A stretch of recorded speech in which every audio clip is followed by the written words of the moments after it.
The Constitution sets forth a system of checks and balances which grants each branch of government tools to ensure that no one branch of government attains too much power.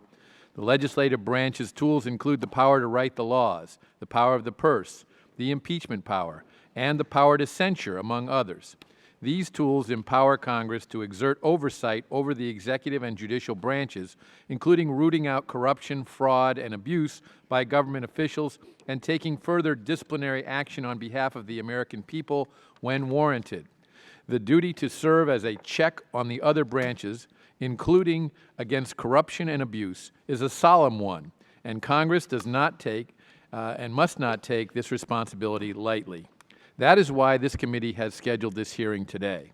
In 2013, the American people first learned that their own government had been singling out conservative groups for heightened review by the Internal Revenue Service as they applied for tax-exempt status.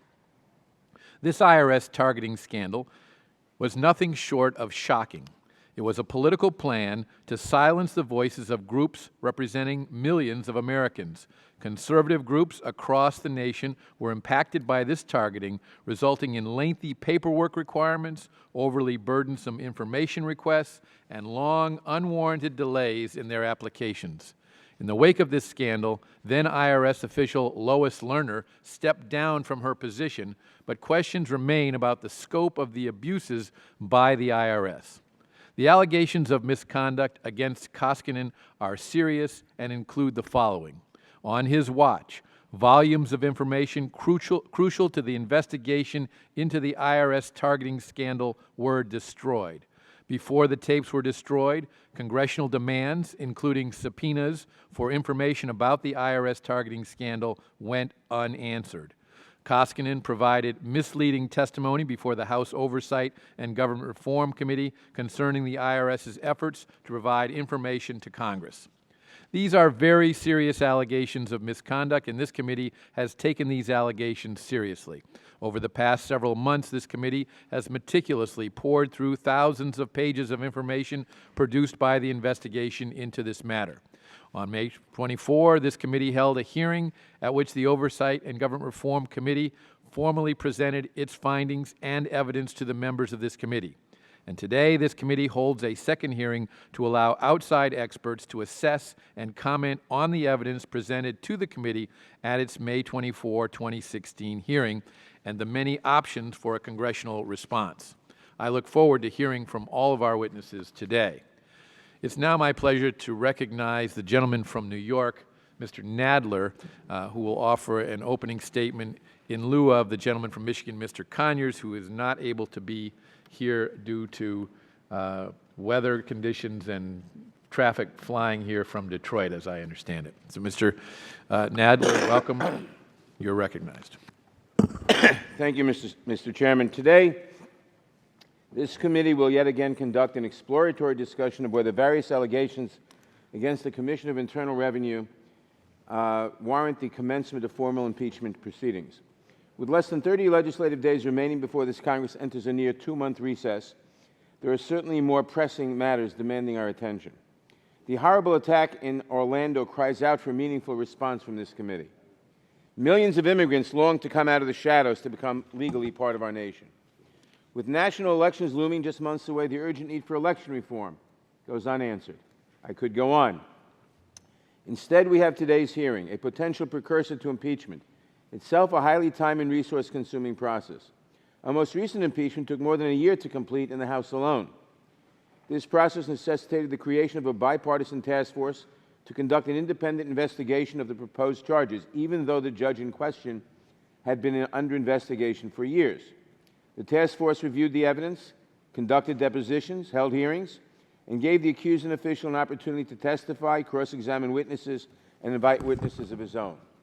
Then and only then did the task force consider the merits of the proposed articles of impeachment and vote to refer them to the full committee. Then and only then did the full committee consider a resolution of impeachment and refer it to the House floor. The power of impeachment is a solemn responsibility assigned to the House by the Constitution and to this committee by our peers. That responsibility demands a rigorous level of due process. There are no shortcuts if we hope for a successful conviction. Even if we thought that this proposed impeachment were a good idea, and I certainly do not, there are simply not enough days left in the congressional calendar for us to finish the task. As for the merits of this proposed impeachment, I would like to submit two historical documents into the record. A 1974 report of the House Judiciary Committee, which accompanied the impeachment of President Nixon, and the text of a speech by our late friend and colleague, Representative Barbara Jordan of Texas from that year. And I may add that during the consideration of impeachment proceedings against President Clinton, I first reviewed everything I could get my hands on what was an impeachable offense, from Professor Berger's book to various other things. I found this report the most succinct, best, most accurate summary of what is impeachable, the Judiciary Committee report from 24 years earlier. The 1974 report made an appearance at our first hearing on this topic. The proposed resolution before us rests on a novel legal premise that we can impeach a government official for gross negligence rather than personal misconduct. At our last hearing, Mr. Conyers asked the gentleman from Utah if gross negligence constitutes an impeachable offense. He responded, "I think that is part of it, yes. Yes, I do." In fact, in 1974, the House Judiciary Committee came out with a report, and it talked about the standard by which an impeachable offense should be held, and I happen to concur with that. That's the quote from Mr. Chaffetz. We have since gone back to review that 1974 report, and it makes no such conclusion about this legal theory. The report never once even uses the term gross negligence. Now, I'm certain that Chairman Chaffetz did not intend to mislead the committee. His testimony is certainly not grounds for discipline by the House, even though he has not yet corrected his misstatement. We all agree that the tools at our disposal for holding government officials responsible for their conduct are designed for more substantial problems. When considering the case against Commissioner Koskinen, if I pronounce it correctly, it would be wise to apply the same standard. Which brings me to the statement of the late gentlewoman from Texas. As we considered articles of impeachment against President Nixon, she warned us of the consequences of allowing partisanship to interfere with our responsibilities. At the outset of the impeachment process, she said, quote, "Common sense would be revolted if we engaged upon this process for petty reasons. Congress has a lot to do: appropriations, tax reform, health insurance, campaign finance reform, housing, environmental protection, energy efficiency, mass transportation. Pettiness cannot be allowed to stand in the face of such overwhelming problems. It is reason and not passion which must guide our deliberations, guide our debate, and guide our decisions," close quote. Those words still ring so true, as does that list of unaccomplished problems. With so many problems facing this nation, with so much left to do in this Congress and so little time in which to do it, we seem to have ignored the counsel of the gentlewoman from Texas. The continued call to impeach Commissioner Koskinen, despite likely failure in the House and near certain failure in the Senate, is, using her word, petty. And it is petty. It is beneath the trust that has been placed in this committee by our peers that we would use 2 days exploring an impeachment that is never going to happen. The plan to censure the commissioner where impeachment has failed also seems like a pointless partisan exercise. A House resolution does not carry the force of law or serve any purpose other than to defame a good and decent public servant. And I should add that to the extent that it did carry any force of law, it would be a constitutionally prohibited bill of attainder. The late gentlewoman from Texas counseled us to let our reason guide us, even when the temptation to lash out for political purposes is strong. Mr. Chairman, we have so much more important work to do. We should focus our attention on that task instead and put this exercise behind us after today. I thank you, and I yield back. Chair thanks the gentleman, and without objection, all other members' opening statements will be made a part of the record. We welcome our distinguished witnesses today, and if you'd all please rise, I'll begin by swearing you in. Do you and each of you solemnly swear that the testimony that you are about to give shall be the truth, the whole truth, and nothing but the truth, so help you God? I do. Yes. Thank you. Let the record reflect that all the witnesses have responded in the affirmative. Our first witness is Jonathan Turley, professor of law at George Washington University. Our second witness is Andrew McCarthy, former assistant United States attorney for the Southern District of New York and currently a senior fellow at the Foundation for Defense of Democracies. Our third witness is Michael Gerhardt, Professor of Constitutional Law and Director of the Program in Law and Government at the University of North Carolina School of Law. And our fourth and final witness is Todd Garvey, Legislative Attorney at the American Law Division at the Library of Congress.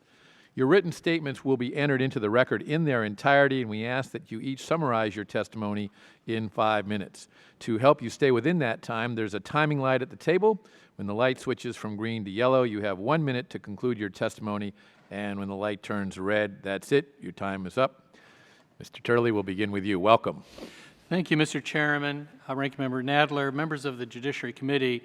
My name is Jonathan Turley, and I am the Shapiro Professor of Public Interest Law at George Washington University. It's an honor to appear before you today to talk about the options available to Congress in addressing the alleged misconduct of the IRS Commissioner.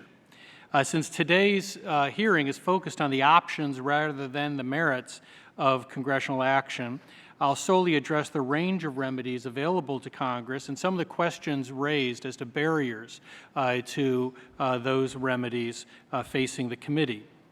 Having served as lead counsel before the Senate in the last impeachment trial, where I was facing the chairman on the other side as part of the prosecution, and having represented the House of Representatives recently in a federal challenge to executive overreach, I don't take these remedies lightly. When we go down this path, there are many constitutional questions and procedural issues to consider. I'd like, hopefully today, to remove a few of the questions that have been raised, which I believe do not have merit in terms of barriers to this committee. But I also want to emphasize that this is occurring at a critical time for Congress. Congress is facing an unprecedented erosion of its authority vis-a-vis the executive branch. There is increasing obstruction and contempt displayed by federal agencies with regard to congressional investigations, and there is a loss of any credible threat of congressional action. To put it simply, Congress has become a paper tiger within the tripartite system. The rise of a dominant and increasingly unchecked executive branch has created a dangerous shift within our system, and that vacuum left by years of passivity by Congress has left the system unstable and often dysfunctional. Without delving into the details of the current controversy, on its face, it is a legitimate subject for congressional investigation. The IRS Commissioner is accused of effectively weaponizing the IRS to target political opponents. President Obama himself called that type of allegation very serious. In fact, I think he said it was outrageous. Now, once again, the Commissioner has every right to defend himself on those allegations. But for my analysis, I'm going to assume the allegations are true and focus on what are the remedies or options that this committee can take. The most notable and alarming aspect of this case, and something that I've testified about before, is that a small organization like Judicial Watch was more successful in securing information from the administration than the United States Congress. Now, that is perfectly bizarre, that using the Freedom of Information Act, which is a relatively weak statutory platform, a small organization had greater success because of the obstruction of this committee. And I think that the framers would never have anticipated, let alone condoned, such a bizarre situation. There is a lack of functional deterrence today to such obstruction. In economics, as I talk about, we often look at the rate of detection and the size of the penalty, which are both balanced in terms of deterrence. Agencies act as rational actors, and right now there is no penalty. That's why this is occurring, because Congress has been largely dormant. I talk in my testimony about the classic means that Congress has used in the past, from appropriations or legislative slowdowns to confirmation questions to oversight. Those remedies have proven to be unsuccessful because of this vacuum left by congressional passivity. That leaves what are sometimes called nuclear options, individual courses taken against officials who commit these acts, things like impeachment, contempt, censure, and fines. I focus my written testimony on each of those options, and I would be happy to talk about them today. Whatever the conclusion of this body is as to the merits of these allegations, which I'm not here to testify about, I think this body should understand that it has the tools to respond. If our system is to function, Congress must matter. Congressional subpoenas must be enforceable. Conduct that is contemptful must be punishable. This body has the means to do that. The question is not the means, but the will to do it. I thank you for your time today, and I'll be happy to answer any questions that you may have. Thank you, Mr. Turley. Mr. McCarthy, welcome. Thank you, Mr. Chairman, Congressman Nadler. Mr. Chairman, let me just clarify, I am not associated with the Foundation for Defense of Democracies and haven't been. Oh, you have to push that button. Okay, thank you. I just wanted to clarify, I don't have affiliation with that organization. I was a federal prosecutor in the Southern District of New York for a little over 18 years, retiring from the Justice Department in 2003 as the Chief Assistant U.S. Attorney in charge of the Southern District Satellite Office. Since retiring from the Justice Department, I've been a writer focusing on matters of law enforcement, national security, constitutional law, politics, and culture. Conceitedly, I tend to come at policy matters from a conservative or constitutionalist perspective. Nevertheless, I've always believed the application of legal principles and precedent should be a nonpartisan endeavor, just as it was when I was a prosecutor. In my post-Justice Department career, I've written several books. One called Faithless Execution is about impeachment. The framers saw impeachment as an indispensable tool, to quote James Madison, in the constitutional framework of divided authorities, which obliges Congress to police executive overreach. The principal purpose of the Constitution is to limit the power of government to intrude on the liberties and suppress the rights of the American people. Separation of powers is the primary way the Constitution guarantees these liberties and rights. Thus, the framers were deeply worried that maladministration, including overreach, lawlessness, or incompetence, could inflate constitutionally limited executives into authoritarian rogues who could undermine our constitutional order. The framers settled on high crimes and misdemeanors, a standard elaborated on by Alexander Hamilton, who said that these were offenses which proceed from the misconduct of public men, or in other words, from abuse or violation of some public trust. They are of a nature which may, with peculiar propriety, be denominated political, as they relate chiefly to the injuries done immediately to the society itself.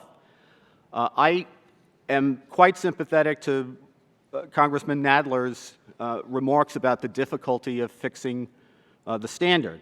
And I think the difficulty of fixing it is because the standard in each individual case has to balance three different things: the gravity of the misconduct or incompetence alleged, the culpability of the official at issue, and the duty of Congress, and I think this is the one that's underrated the most and needs to be emphasized, the duty of Congress to uphold the constitutional order in light of those two considerations. Impeachment is one of the principal checks on the damaging tendency toward agglomeration of executive power.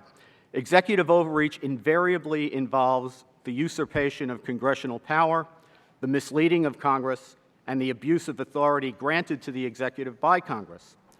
The framers thus expected that lawmakers would have an incentive to defend both the American people and the institution of Congress, notwithstanding partisan ties to the president or the executive branch. Nevertheless, it must be stressed that impeachment is a political remedy, not a legal one. Consequently, regardless of how clearly the legal requirement of high crimes and misdemeanors is established, impeachment and removal as a practical matter will not occur absent sufficient public consensus to induce the Senate to remove the official at an impeachment trial. Impeachment cases must be built politically by aggressive congressional exposure of executive misconduct. If they are not, it is a mistake for Congress to proceed with impeachment, even if lawmakers are in a position to prove many instances of misconduct. There is, of course, a caveat here. The degree to which political support must be built varies directly with the degree of political connection between the public and the executive branch official in question.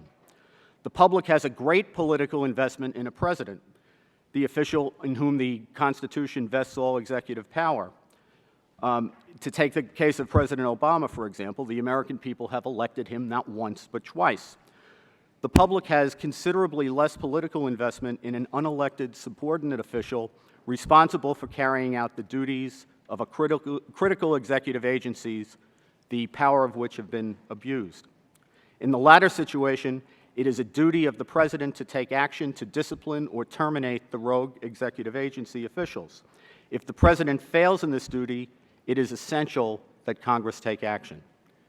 Thank you, Mr. Chairman. Thank you, Mr. McCarthy. Mr. Gerhardt, welcome. Thank you, Thank you, Chairman Goodlatte. I appreciate the honor of being here today. It is an enormous privilege to appear before you, not just now, but each and every time I've had the opportunity to come talk to you about important issues about constitutional law. As a constitutional law professor, I can't think of any greater responsibility I have, any greater duty I have to be able to talk to you about these important questions we're about to talk about today. I've had the chance to talk to you about these before, and I'm happy to extend our conversation to today's hearings. As I understand it, there are at least two major questions that you're trying to answer today, trying to think through. The first has to do with who may be impeached, who qualifies as an officer of the United States, so that they then may be subject to impeachment. I think on this score, the report we have from CRS is an excellent guide. I think it tells us quite rightly that the critical thing to consider here is whether or not the particular officials you're considering as possible subjects for an impeachment hearing have substantial or significant responsibility in their different realms of authority. It is certainly true that not every officer, that is to say not every official, is subject to impeachment. And at the same time, it's also true, I think, that some officials that exercise significant responsibility would be covered. I want to also stress, as the CRS report itself stresses, that we're moving into uncharted waters here. The fact is that as far as impeachment is concerned, this body, the House of Representatives, has never impeached a sub-cabinet level official. And so when we do move into uncharted waters, I would ask everybody to take a deep breath. I would ask everybody to take a pause and consider, in these circumstances, what other means are available to keep such officials in check. Do we trust those other mechanisms to work? And if we don't trust those other mechanisms to work, I think we have to be candid about why we don't trust them. The other critical question, of course, you're facing today is the basic standard of impeachment. This is not the first time. I assume it will not be the last time. The House Judiciary Committee considers the constitutional standard for impeachment. We have a number of different sources we can look at that will guide us in trying to figure out what qualifies as an impeachable offense. We know from the constitutional language, of course, that treason and bribery are covered, but those are relatively easily defined and well understood. The critical language we're trying to unpack here today is high crimes or misdemeanors. The framers, I think, believed, and early commentators, including Justice Story, believed, that what those terms refer to are what we call political crimes. And political crimes are not self-defining. What Justice Story and others expected is that over time, this committee would develop, in effect, something akin to the common law that would illuminate what would qualify as an impeachable offense. Political crimes are offenses against the state. Political crimes are serious misconduct, breaches of duty, breaches of the public trust. But we have to get more concrete. And that's where I think your own decision-making over time, your own historical practices are an important source to consult. Because in my opinion, those also underscore that when we consider whether or not particular misconduct qualifies as an impeachable offense, it has to at least have two elements. One is bad intent, malicious intent. and the other is seriously bad conduct. And so if you're looking at any particular situation, any particular circumstance, I think it's important to ask whether or not you have each of those present based on credible, serious fact-finding before you can approve any kind of impeachment article. To go further, I think it is also worth considering a very critical question. I think this is the question I'm sure you always ask yourselves before you undertake an important responsibility. And then a critical question is, what kind of precedent are you going to create if you move forward, if you take positive action here? In my opinion, and I'm just a law professor, but in my opinion, I think gross negligence or gross incompetence doesn't qualify as an impeachable offense. That is a step onto the slippery slope of offenses I don't think the framers and I don't think the common law support as impeachable offenses. I'm happy to answer any other questions you have. Of course, you have a written statement, and you can ask questions about that or anything else today. Thank you. Thank you, Mr. Gerhardt. Mr. Garvey, welcome. Thank you, Mr. Chairman. Chairman Goodlatte, Mr. Nadler, and members of the committee. The Constitution establishes a general framework governing the execution of impeachment.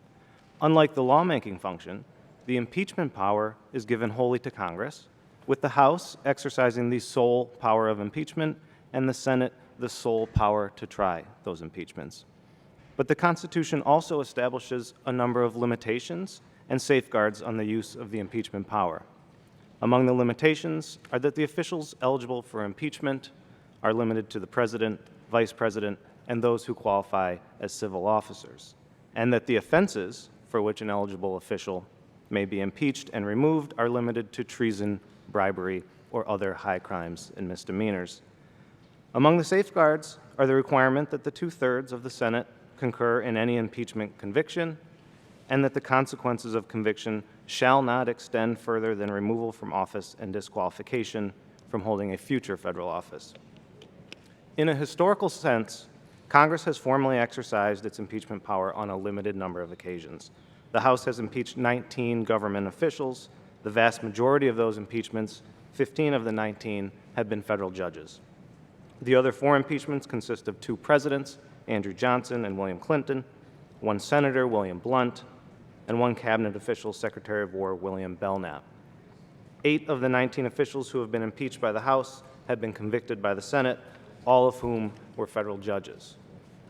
It would appear that the general impeachment framework leaves room for interpretive decisions by members of both the House and the Senate in the exercise of their constitutionally accorded powers.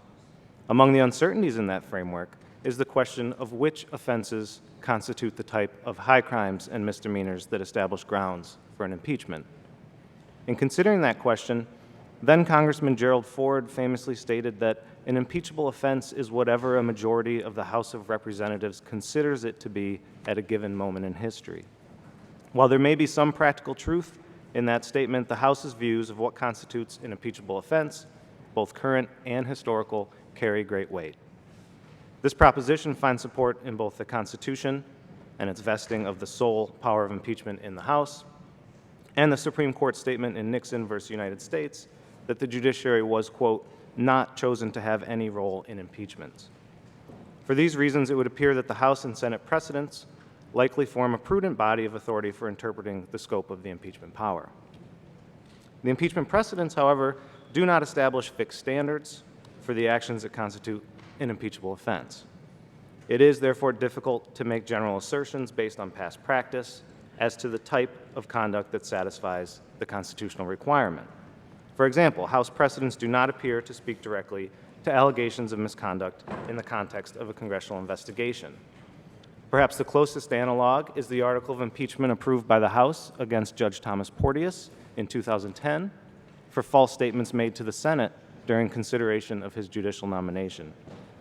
The House has also previously approved articles of impeachment against various federal judges for false or pejorious statements, but generally when those statements have been made during a criminal proceeding or before a grand jury. In addition, it should be noted that this committee approved an article of impeachment against then-President Nixon, alleging that he had withheld information subpoenaed by a congressional committee. He resigned, however, before the House voted on the committee's recommendations. Finally, during the Clinton impeachment, the House, though approving articles of impeachment alleging perjury and obstruction of justice, rejected an article of impeachment approved by this committee relating to allegations that the President gave misleading responses to congressional inquiries.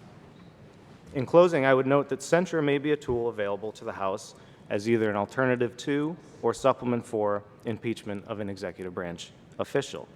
A censure resolution can be in the form of a one-house or concurrent resolution and may include a formal reprimand of the executive branch official or express the House's opinion that the official should resign or be removed by the President.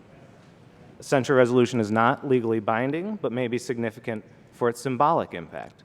Although censure has a long-standing history, the House and Senate have adopted only a handful of these resolutions. To highlight one pertinent example, in 1886, the Senate censured the sitting Attorney General based on his refusal to provide certain records to the Senate. This concludes my prepared statement. Thank you for the opportunity to appear before the committee, and I'll be happy to answer any questions you may have.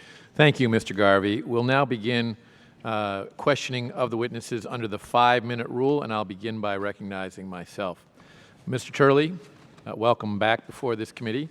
In your opinion, if the Senate will not remove an impeached official from office, in other words, the House had taken action, the Senate now has before it, what are the most practical options for the House in advance of reaching that point in addressing officials who may have committed misconduct? Thank you, Mr. Chairman. As my written testimony discusses, the most obvious response to alleged false statements or obstruction of an investigation was traditionally a contempt sanction. And I talk in my testimony at length about how the executive branch has effectively gutted that option for Congress, something that I believe Congress should seriously look at in terms of its inability to get contempt prosecutions because of obstruction by the Justice Department. I also talk about the possibility of financial penalties from fines to pensions. That creates some different issues depending on whether they're vested interests, whether they're based in statutory authority or implied congressional authority.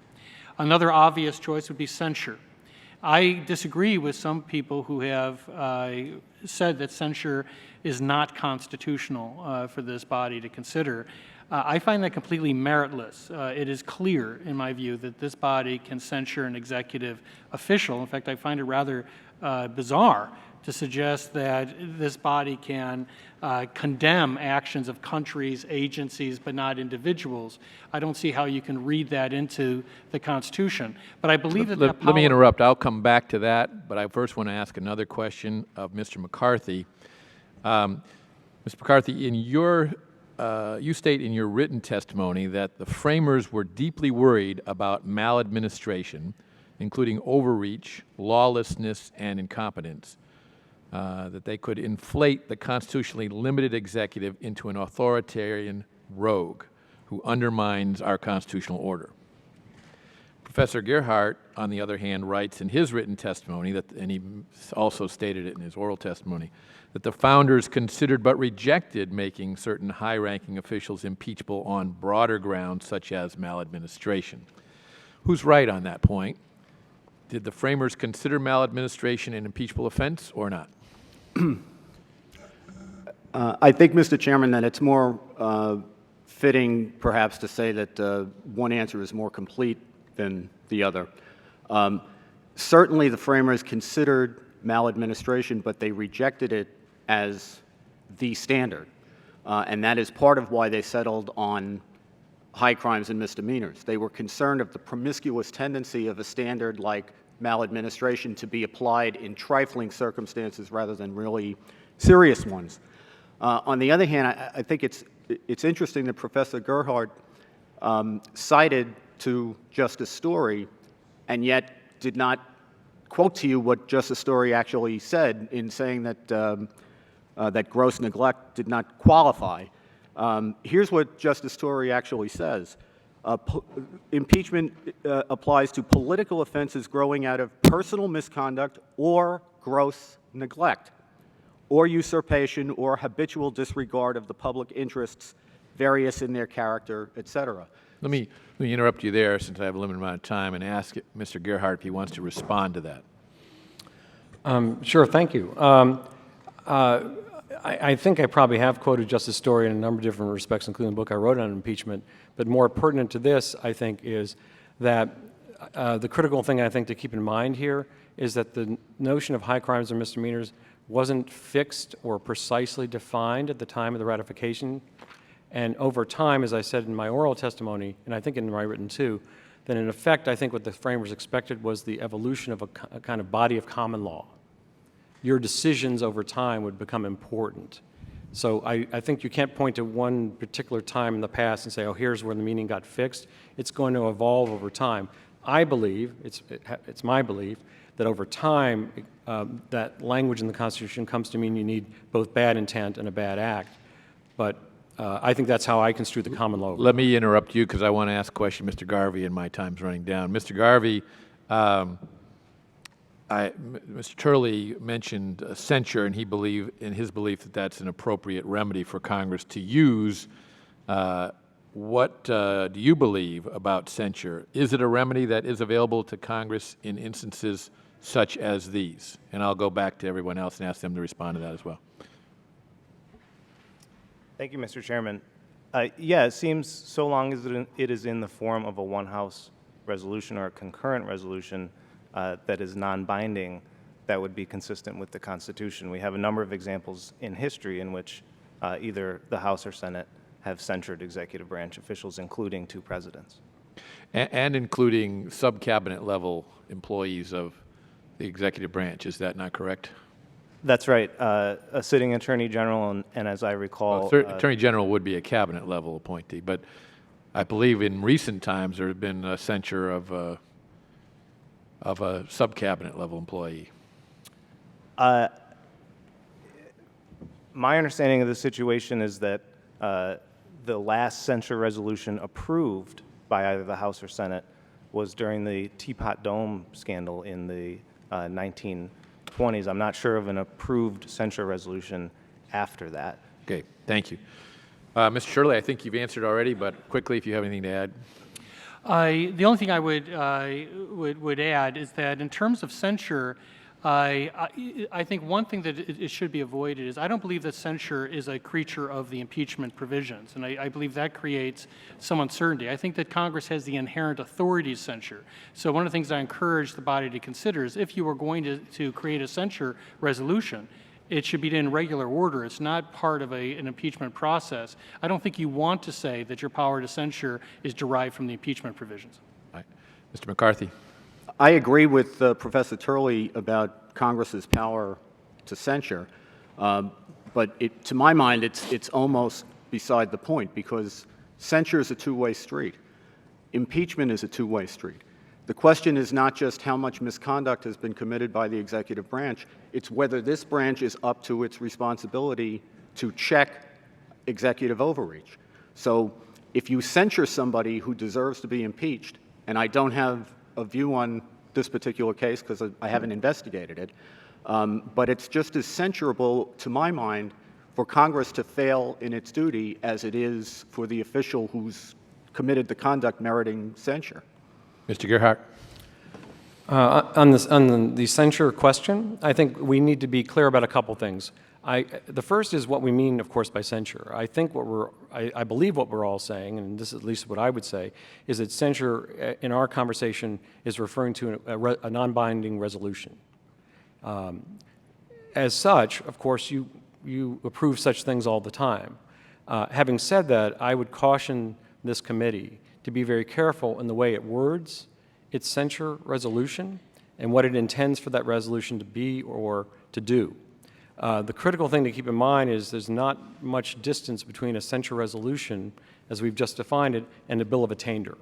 A bill of attainder would be a decision by this body in the lieu of a trial to exact or impose a sanction on an official. I don't believe the House Judiciary Committee, or for that matter the House or Senate, has that authority. So the thing to be careful about is the point at which a resolution that says something might be bad or you're expressing disapproval and your effort to impose a sanction, which I think would be struck down as a bill of attainder. Thank you. My time has expired. The chair recognizes the gentleman from New York, Mr. Nadler. Thank you, Mr. Chairman.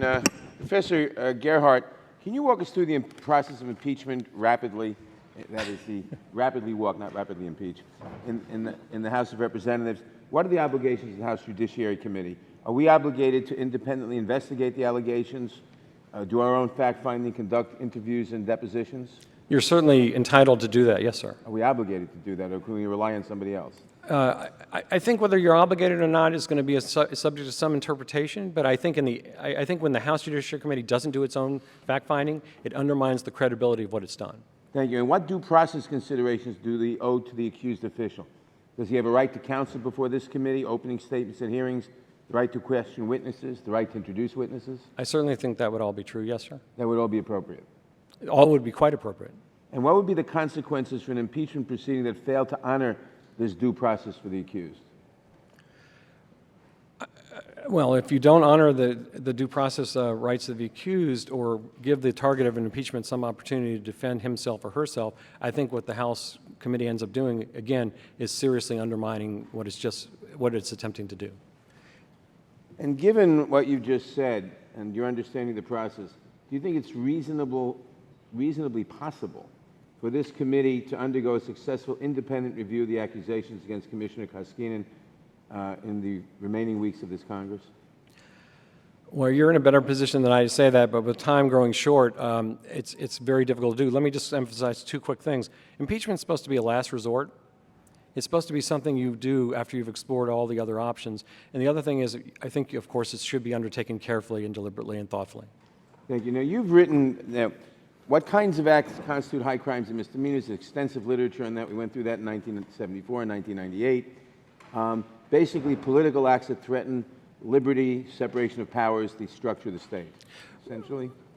They might include some indictable crimes, Yeah, but of course they also include things that are not indictable. Right. So, some of the things you just mentioned, political acts which undermine the integrity, undermine the constitutional system. To quote from the conventions themselves, acts that would subvert the Constitution. I would just note that all the examples that were mentioned in the constitutional and ratification conventions had to do with serious political acts that were subverting the Constitution. And does Commissioner Koskinen's alleged conduct rise to this level? I think the fact-finding that's been undertaken so far at best shows perhaps, as my friend Charlie J. at Indiana Bloomington described in one newspaper article I read, maybe that he might be, the subject of impeachment could be slow and stupid, but that doesn't mean it makes the person impeachable.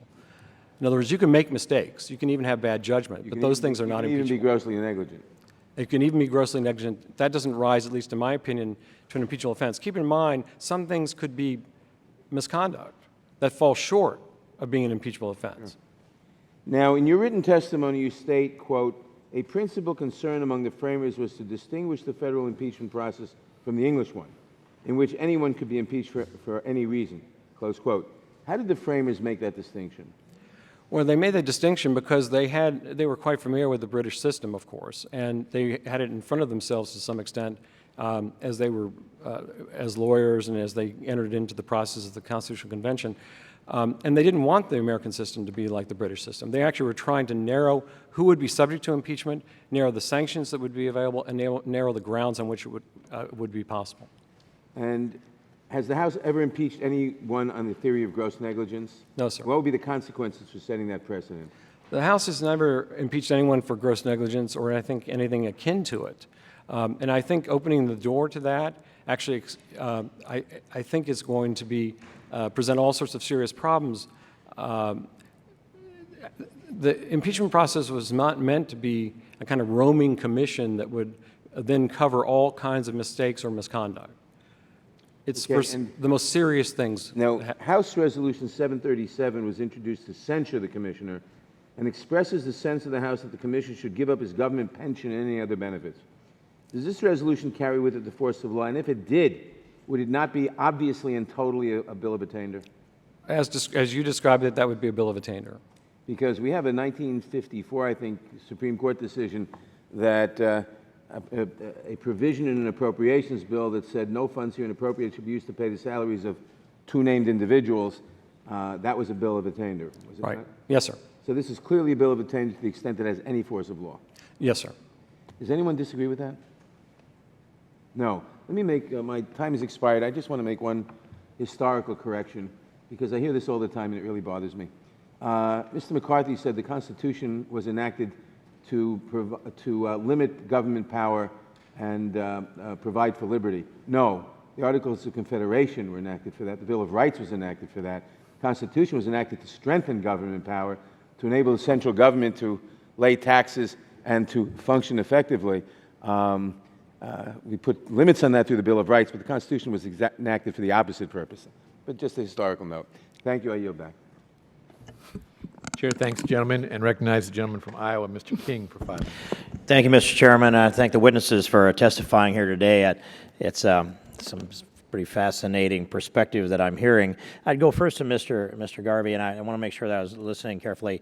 When you spoke of the impeachment of President Clinton, was it your assertion that the Senate rejected the House impeachment resolution?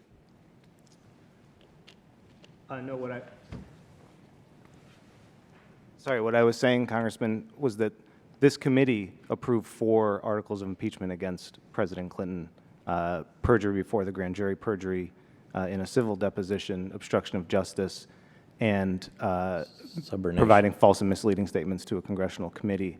The House as a whole approved only 2 out of those 4 articles. And the Senate, did you speak to the Senate's conclusion? I did not speak to the Senate. Okay.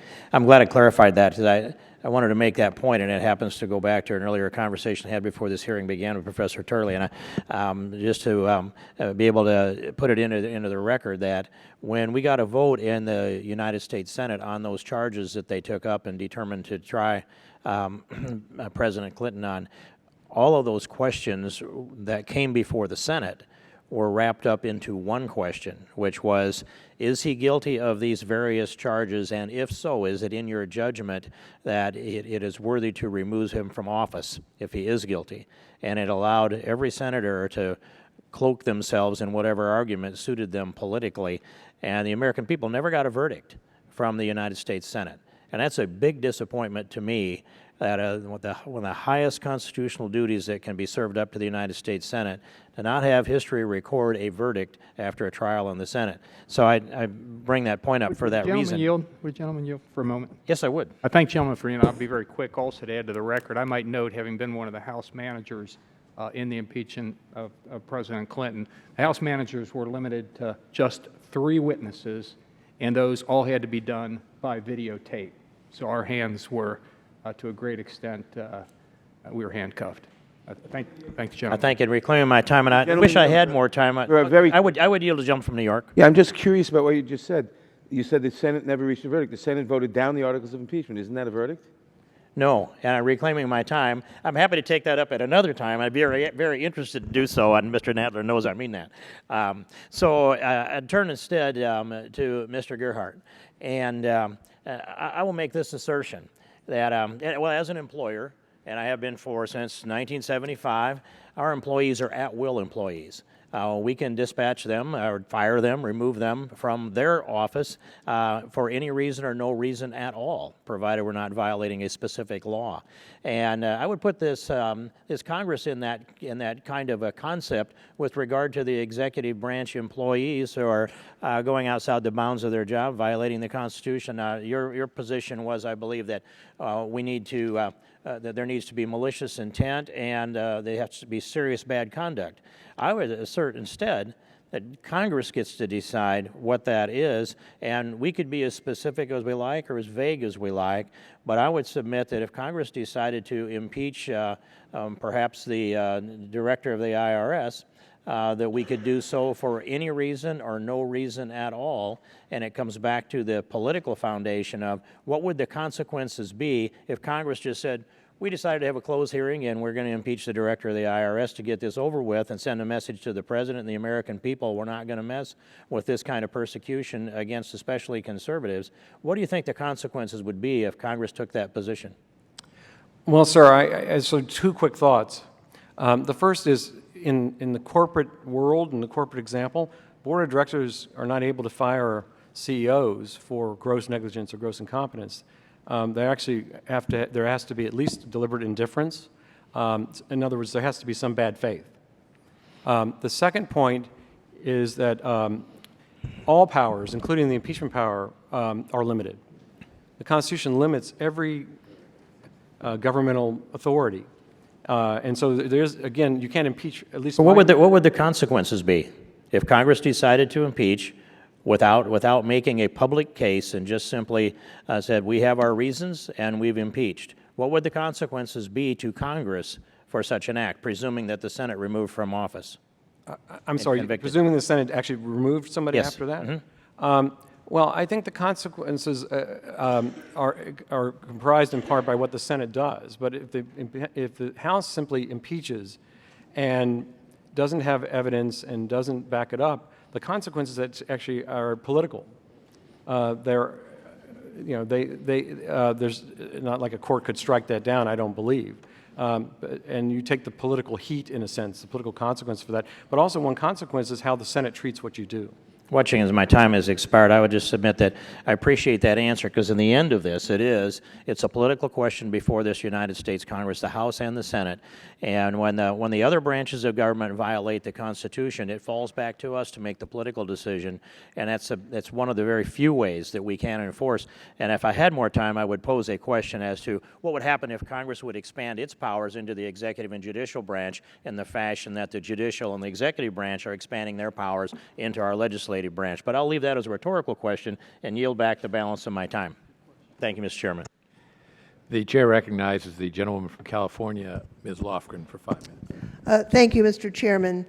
You know, as I was listening, I was thinking this question of impeachment is something that, oddly enough, my career has intersected several times, starting on the Nixon impeachment, when I was a young staffer working for Congressman Don Edwards. And at the time, the Judiciary Committee published really quite an excellent report on the history of impeachment, going back to its use in Great Britain, the Constitutional Convention, and I used that as a guide. I thought it was so thoughtful.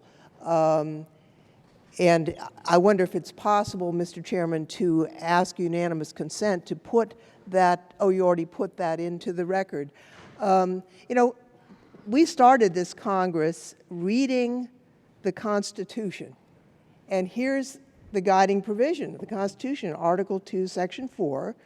The President, Vice President, and all civil officers of the United States shall be removed from office on impeachment for and conviction of treason, bribery, or other high crimes and misdemeanors. Now, those words have a meaning. And if we look back into the history of our country, I think it's correct, and Mr. Gerhardt, correct me if I'm wrong, I don't think we've ever impeached a person as civil officer below the cabinet level, and I don't think we've impeached a cabinet-level official since 1876. Is that correct? That is true. And the meaning, as evidenced in the historical record of the words high crimes and misdemeanors, is basically some activity that is so severely wrong that it undercuts the capacity of the structure of government. It's that serious. Isn't that correct? Yes, ma'am. It's like attacking the constitutional government. Yeah, it would really destroy the three branches. Right. And I look at the whole history of our country, our ups and downs. The last time this was used for cabinet level official, 1876, I'm going, if we were, and I think the gentleman from Iowa was right. I mean, the Congress can do whatever it wants when we have a vote, but we should be mindful of the impact. If we depart from our history and from our Constitution as determined and interpreted by our history, then we chart a different kind of America than we've had in the past.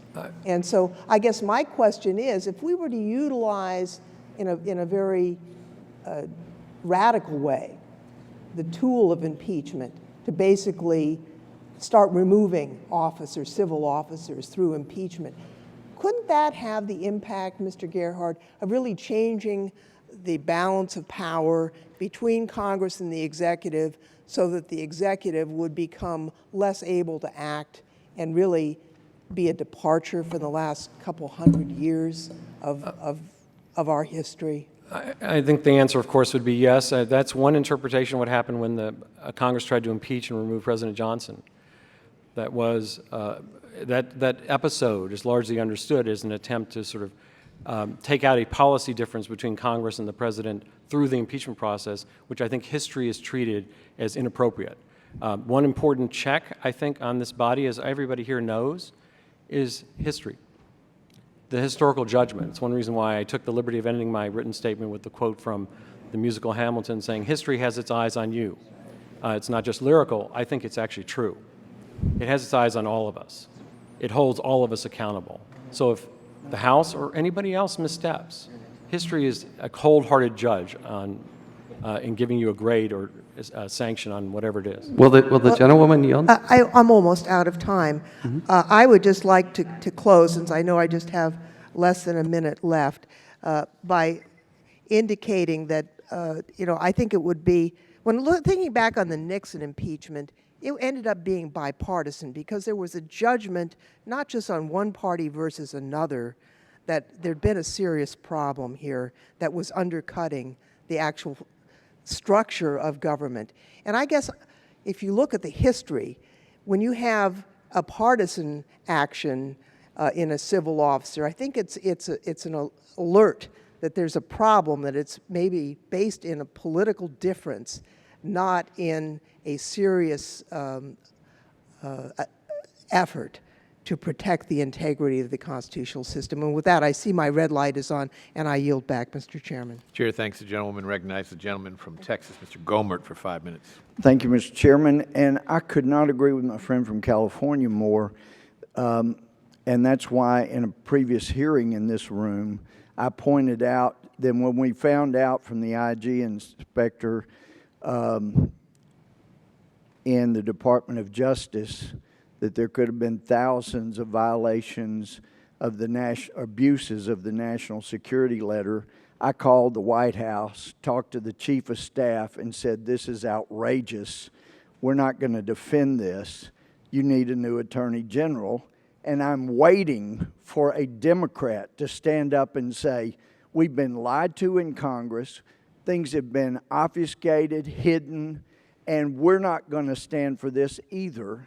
But it has become so partisan that one of my other friends in Congress has pointed out, if Republicans had rallied around Richard Nixon the way Democrats have rallied around abusers in this administration, Nixon would have finished out his term, Republicans would have kept control that they lost. So many of the liberal accommodations that came through legislation in the aftermath of Watergate would not have occurred. We wouldn't have had Jimmy Carter, and history would be different.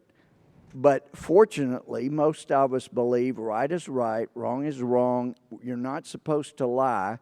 But Mr. McCarthy, you taught me a great deal from your book, Faithless Execution. I know this is a lot to ask, but in a nutshell, could you give us the premise of your book? And I know you've touched on it in your written and oral testimony, but just the book itself, the nutshell lesson to take away. Congressman Gomert, it would be that impeachment is an indispensable ingredient of the governing framework that the Constitution provides for us, which requires, if it is to work, that the branches can hold each other in check. And if you get to a point where the major checks that Congress has given on executive overreach, the power of the purse and impeachment being the main ones, if you get to a point where you basically say, we can't use the power of the purse because that'll shut down the government and we can never impeach anyone, then you are green-lighting misconduct, because those are basically the only ways that you have, as a practical matter, to hold the executive branch in check. And the point is not just, again, the misconduct of the official, because every time misconduct of an executive branch official comes up and a proceeding like this comes up, you're on trial as much as the official you're inquiring into is on trial. The question is whether this body can perform its constitutional function of keeping the executive branch in check. If it does, or if it does not, we no longer have the same system of government. There was some dialogue back and forth a moment ago about whether using impeachment in certain instances would shift our balance of power. The balance of power is already shifted. You have executive overreach to a fare thee well, and essentially nothing is done about it because the thought on the Hill appears to be that the remedies that you would have to use to check the president are not worth invoking. And as a result, you encourage and have more and more lawlessness. So impeachment is a political remedy, not a legal one. And what that essentially means is you have to give as much process in a proceeding like this as is necessary to keep the proceeding politically viable, that it will have integrity, that the public will respect the outcome of it. But what that also means, as I argue in the book, is that you can have 1,000 high crimes and misdemeanors. If you don't have public consensus that the official should be removed, then the official won't be removed. We've seen that.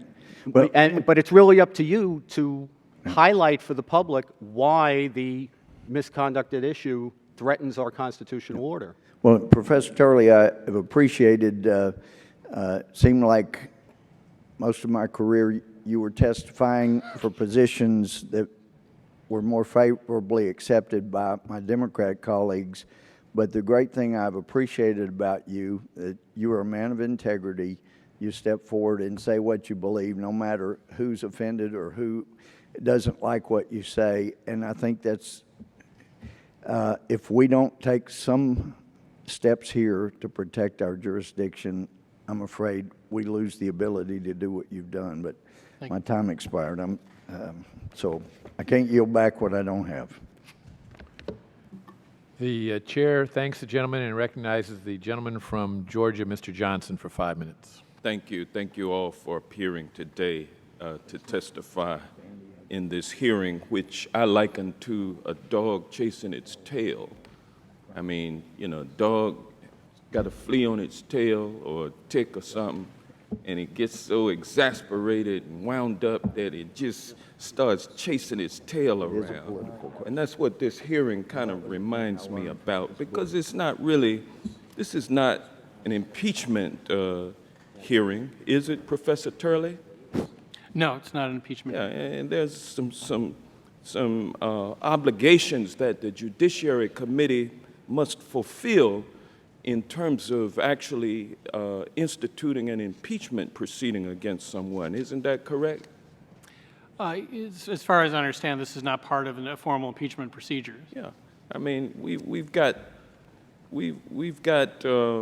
an obligation to independently investigate the allegations against the accused official in this committee if it were an impeachment process. Isn't that correct?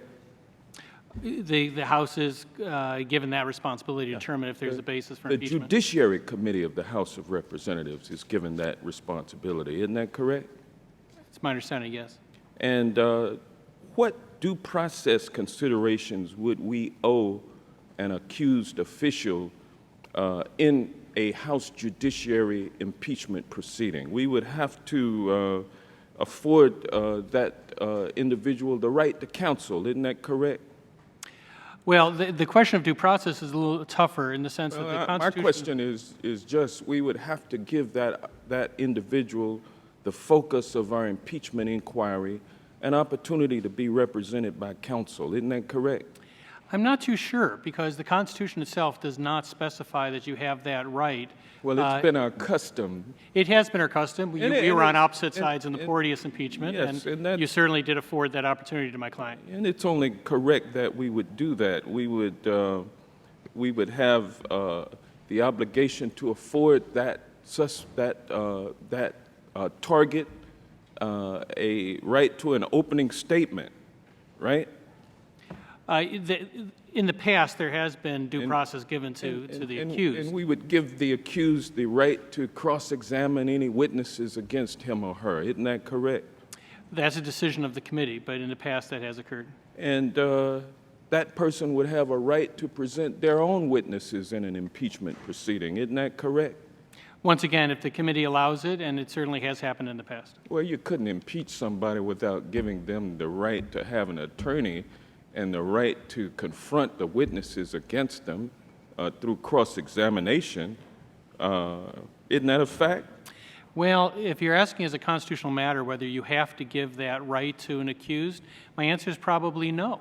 That the Constitution doesn't require that. I am sure, Professor Turley, that if you were representing the accused, as you were with the Porteous impeachment process, you would insist on those basic notions of due process. And I would indeed. I know that you would.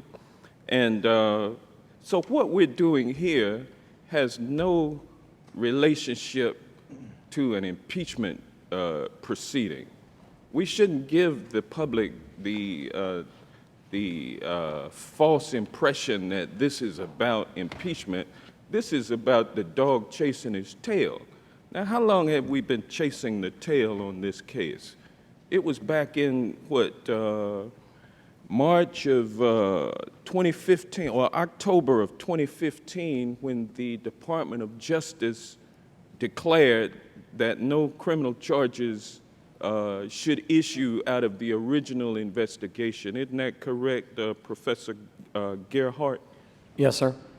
And since then, Congress has been chasing its tail round and round. Will the gentleman yield? No, I won't. And here we are, while we've had one mass shooting after another in this country since October of 2015. We've had Congress, instead of holding hearings on what we can do to protect the public from gun violence, what kind of gun reform legislation we can even have a hearing on, and consider why would it be that an individual who has been on a federal terrorism watch list twice would be in a position of purchasing a firearm, no questions asked. Not one hearing on that, but here we continue to chase our tail on the IRS so-called scandal. With that, Mr. Chairman, I will yield back in exasperated frustration. The chair recognizes the gentleman from Arizona, Mr. Franks, for 5 minutes. Well, thank you, Mr. Chairman. Thank you all for being here. Mr. McCarthy, if it's all right, I'll start out with you. You state in your written testimony that the framers were deeply worried that maladministration, including overreach, lawlessness, or incompetence, could inflate the constitutionally limited executive into an authoritarian rogue, I think is the quote you used, who undermines our constitutional order. Professor Gerhardt, on the other hand, he writes in his written testimony that the founders considered but rejected making certain high-ranking officials impeachable on broader grounds, such as maladministration. Who do you suggest is right on that point? Did the framers consider maladministration an impeachable offense or not? Congressman, I'll just repeat what I said earlier. The framers considered maladministration and then adopted high crimes and misdemeanors. Their fear was that a standard like maladministration could be promiscuous and could be applied to trifling misconduct or incompetence. High crimes and misdemeanors was more of a term of art. They had the example of the Hastings impeachment and Edmund Burke's conduct of it as a fairly fresh example at the time.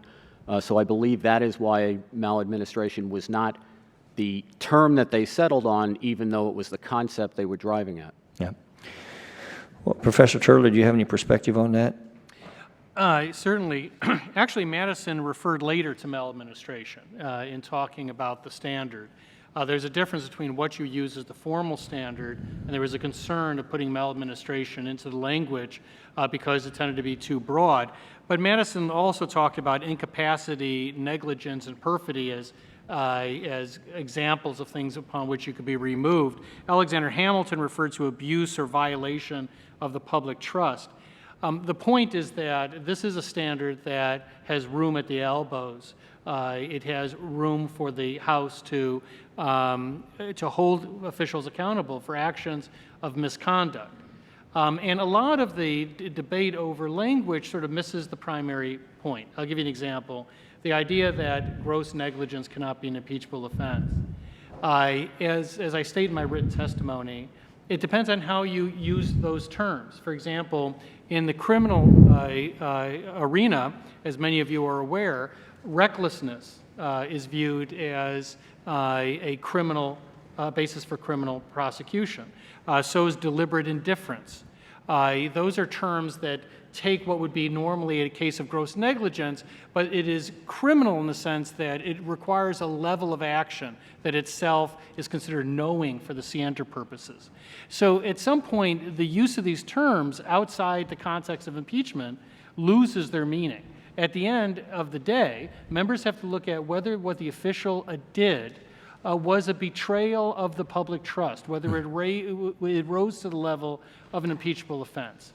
And so I don't think you get very far by saying, well, you can't have gross negligence without looking at what that actually means in this context. I might just follow up on that. Treason and bribery are relatively well-defined terms, but the meaning of high crimes and misdemeanors, is not defined in the Constitution or in statute, and it sort of remains somewhat opaque.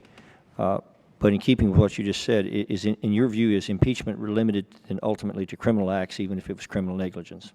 No, it's not, and that's something that drives me to distraction. I testified in the Clinton impeachment hearings, and I was surprised by some of my colleagues who didn't think that lying under oath would constitute an impeachable offense. So there's obviously a variety of views of what that means. I didn't find that a particularly close question, but it does not have to be an indictable offense. I think that the whole point of the language, when you hear the framers talk about violations of the public trust, is it's presumed, obviously, if a president commits crimes in office, that's something upon which the president can be removed. But in addition to those types of crimes, there are violations of the public trust that the framers expressly stated could be basis for removal. Yep. Mr. Garvey, do you have a last word on that yourself, related to whether or not it, in your view, is impeachment limited to criminal acts? I think, first off, I would say that's a decision that's committed by the Constitution to the members of the House. I think if you look at history and practice, however, there are examples in which a criminal act was not required. Yeah. Thank you, Mr. Chairman. Thank all of you. The chair recognizes the gentleman from New York, Mr. Jeffries, for 5 minutes. Thank you, Mr. Chairman, and I want to thank all the witnesses for your testimony and for your presence. Mr. McCarthy, do you think that impeachment is an ordinary remedy or an extraordinary remedy? It's an extraordinary remedy. Okay, now, you wrote a book called Faithless Execution, is that correct? Yes, sir. And in that book, you called for the impeachment of President Barack Obama, correct? No, sir. You didn't. Do you think that Barack Obama should be impeached or shouldn't be impeached? I believe he's committed impeachable offenses. I don't believe that there's a public consensus for his removal. And as I argue in the book, if you proceed with impeachment when there's not a public consensus for removal, it's actually counterproductive because you encourage more lawlessness. Okay, so you believe that Barack Obama has committed impeachable offenses. You also believe in that book that Attorney General Eric Holder committed impeachable offenses, correct? Yeah, I think that certainly what he was held in contempt for amounted to impeachable offenses. That was a partisan contempt vote, correct? I can't argue to what the vote was. I know that Congress held him in contempt. Okay. I didn't get to vote. So. You also argued in that book that the Secretary of State committed impeachable offenses. Is that right?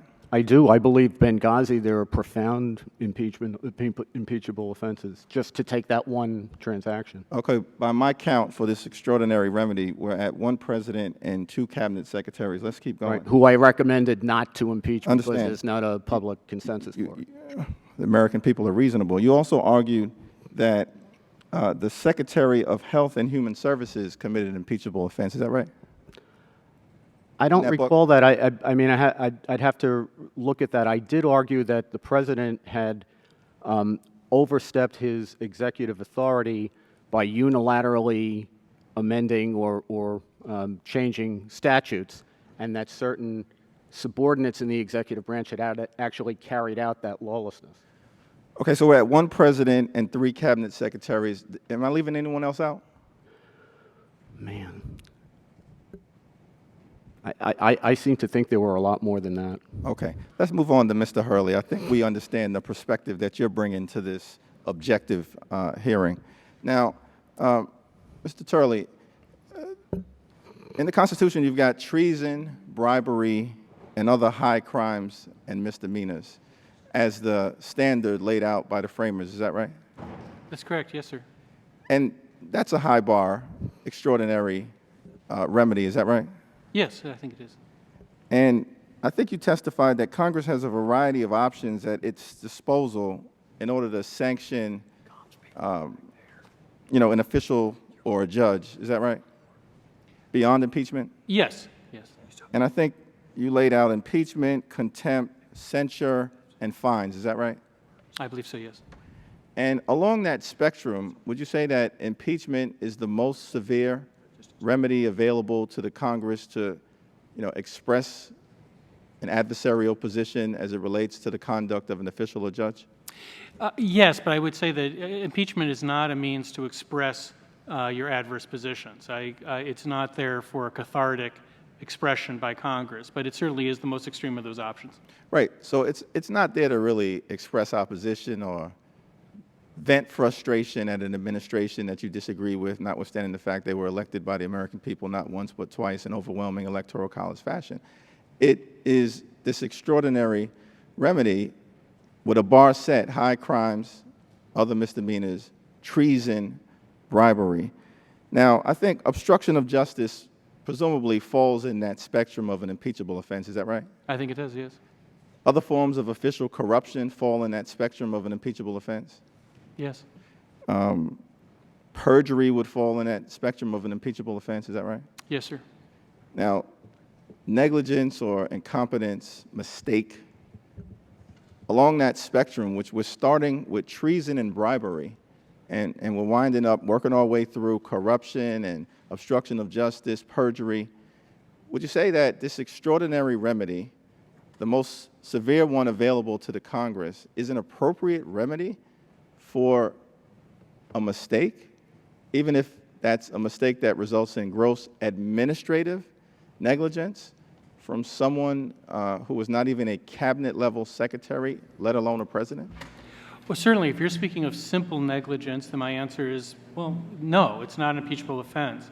But this is where we end up on that spectrum, and you're also familiar with the criminal code, as we see in many criminal cases, and it doesn't have to be a crime, but it's a good source to look at. There are some forms of negligence that rise to the level of criminal conduct, recklessness, deliberate indifference. And so when you look at a negligence question, a lot of my writings in this area says that it really does get down to the context. Was this reckless action? Was it a deliberate indifference or something less? Right, but there is a difference between manslaughter, criminally negligent homicide, and negligence in an administrative context. I think I yield back. Chair, thanks. The gentleman recognizes the gentleman from Ohio, Mr. Jordan. Thank you, Mr. Chairman. Mr. McCarthy, just to be clear for the record here, you believe you do not have to show criminal intent in an impeachment proceeding? You do not have to show criminal intent. The standard is gross negligence, or breach of public trust, dereliction of duty could be the standard, very appropriate standard. It certainly takes into account conduct that threatens the constitutional framework but is not criminal and therefore wouldn't require criminal intent. And Mr. Turley, you would agree with most of that based on your test, but you've talked about recklessness, and you just did that with questions from the last member. Right, ultimately, you decide as a member of this body as to what warrants impeachment, and certain forms of gross negligence, if you want to use that term, in my view, could become impeachable offenses if you're talking about recklessness or deliberate indifference. Right. And that's a matter this body has to weigh very carefully. Okay, Mr. McCarthy, back to you. I'm reading from your written testimony, and you said, it was later in page 14, comparing the articles that were actually filed against President Nixon, you quote this. The articles read, had endeavored to use the Internal Revenue Service to violate the rights of American citizens. They also read that the president was making false or misleading statements and withholding relevant and material evidence or information.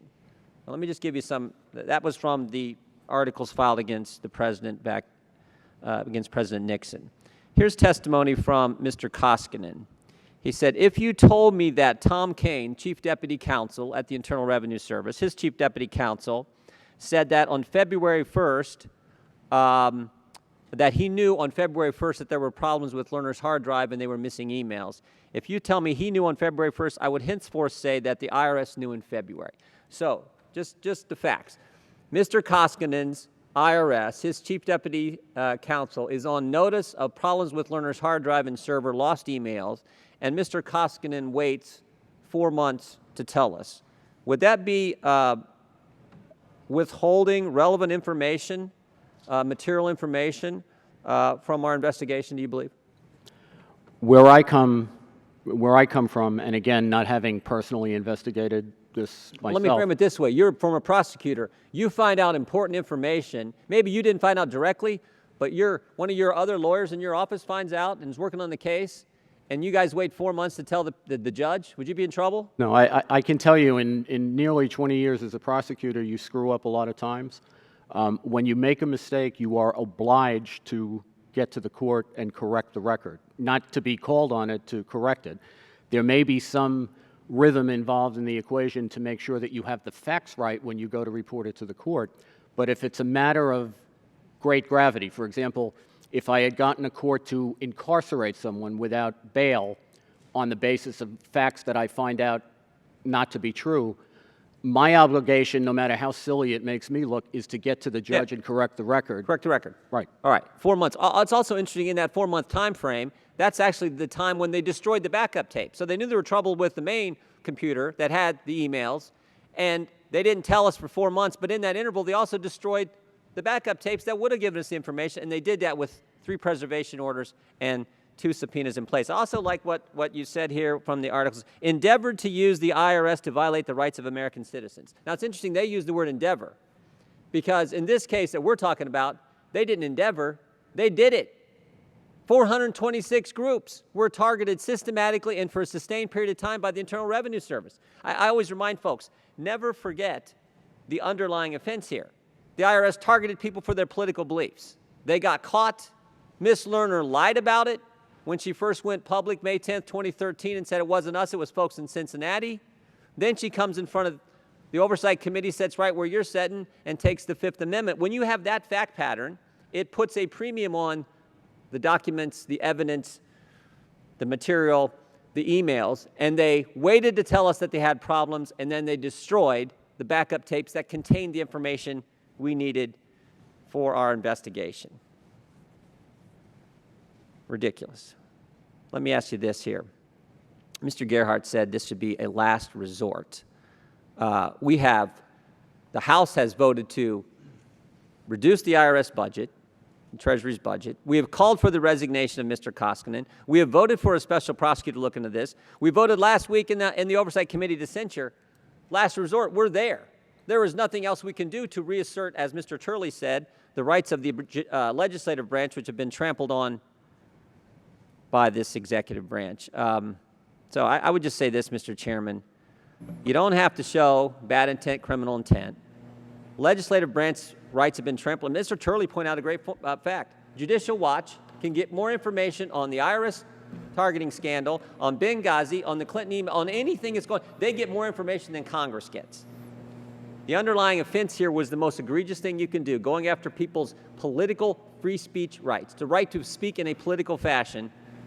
And John Koskinen, as head of the agency, brought in to clean it up in the President's word and restore confidence in the President's word, allowed 422 backup tapes to be destroyed with 3 preservation orders and 2 subpoenas in place. If that doesn't warrant, all that doesn't warrant us taking this action, I do not know what does. With that, I'd yield back. Chair thanks the gentleman and recognize the gentleman from Utah, Mr. Chaffetz. Mr. Chairman, thank you, and thank you sincerely for holding this hearing. But I got to tell you, the frustration is I get mad. it is very frustrating. Let's remember why we're here. We're here because you had 2 duly issued subpoenas to the Commissioner of the IRS, and they did not fulfill those subpoenas. In fact, they destroyed that evidence. The IRS, which issues on average 66,000 subpoenas and summons a year, they know how to dish it out, but they don't know how to take it. Imagine if you came back to the IRS and said, I had those documents, but you know what? I went ahead and destroyed them. Do you think that you would go to court or not go to court? Would you be in jail or not be in jail? We're talking about removing somebody from office.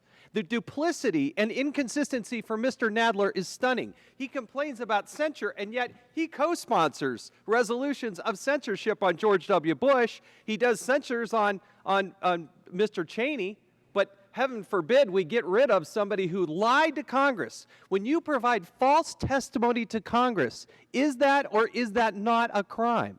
Is that or is that not against the law? Does any one of you think that providing false testimony to Congress is not against the law? It really depends on whether it's intentionally false if you're talking about the criminal law. But it doesn't rise to that level, does it, in terms of if you provide false testimony to Congress, is that an impeachable offense? I would say that in the Senate Judiciary proceedings with respect to Attorney General Gonzalez, the senior members of the committee of both parties said that the issue was that the committee had lost confidence in the ability of the attorney. So let me read. I'm glad Mr. Nadler referred to. Let me read a couple of things that Mr. Nadler cited in the 1974. He cited as the leading authority on this. This is from the 1974 Judiciary Committee report. Impeachment and criminal law serve fundamentally different purposes. Impeachment is the first step in the remedial process, removal from office and possible disqualification from holding future office. The purpose of impeachment is not personal punishment. This goes from the conclusion. The emphasis has been on the significant effects of the conduct, undermining the integrity of the office, disregard of constitutional duties and oath of office, arrogation of power, abuse of the government process, adverse impact on the system of government. Clearly, these effects can be brought about in a way not intended by the criminal law. And finally, and the other one I'd highlight is Mr. Madison. James Madison of Virginia argued in favor of impeachment, stating that some provision was, quote, indispensable, end quote, to defend the community against, quote, the incapacity, negligence, or perfidy of the chief magistrate, end quote. So the reason that we're here is because we had 2 duly issued subpoenas that were not abided by. In fact, they destroyed the evidence under his watch and then provided false statements to the United States Congress. Don't pretend that this is just some accident that happened over on the side. And certainly I think that Mr. Koskinen had a duty and obligation to inform the Congress when he do. Because what did he do? They informed the White House, they informed the Department of Treasury, but they didn't inform the Congress. And I have a problem with that. Now, Mr. Gerhardt, you argued that the CRS report would say that that Mr. Koskinen maybe doesn't rise to the level of somebody who is impeachable. Do you believe or not believe that the Commissioner of the IRS does qualify as a civil officer? Sir, I could have, I'm not sure I understood the first part of what you said, but I think he has enough responsibility, as I said in my opening statement. I think he exercises a substantial enough authority where he qualifies as. Does anybody believe that the Commissioner of the IRS is not of a significant, high enough level to be qualify for impeachment? Very good. Let me also highlight something that about this range of offenses. Mr. Gerhardt, in 1999, you wrote a law review article that seems to be in direct contradiction to what you said here today. Today, your testimony is, quote, indeed, the founders considered but rejected making certain high-ranking officials impeachable on broad grounds such as maladministration. But in 1999, you wrote, Mason therefore withdrew his motion and substituted other high crimes and misdemeanors against the state, which Mason apparently understood as including maladministration. So which one was right? Were you wrong in 1999 or are you wrong today? I'm describing George Mason in the one you just quoted for him. Yes. But in fact, what he understood, it wasn't necessarily attributable to the entire body. In fact, they adopted the phrase at the convention. They specifically adopted the phrase high crimes and misdemeanors to distinguish it from maladministration. So, number one. Number two, over time, I think other crimes or misdemeanors have grown to be understood as requiring both bad faith and a bad act. And clearly, Mr. Chairman, I think there were more than just that. Providing false testimony, not complying with the subpoena, in fact, destruction of evidence does qualify, in my opinion. Yield back. Chair thanks the gentleman and recognizes the gentleman from Florida, Mr. DeSantis, for 5 minutes. Thank you, Mr. Chairman. Thanks to the witnesses. I appreciate everyone's testimony. I've heard, just as we've gotten into this from some of my colleagues on the other side, that Congress just cannot handle an impeachment, take a year and all this. This is a one-day case.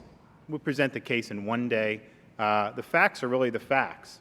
There are subpoenas issued, the tapes were destroyed, the emails were destroyed, there were statements made that are demonstrably false, there was a lack of effort on the IRS to even look for in obvious places.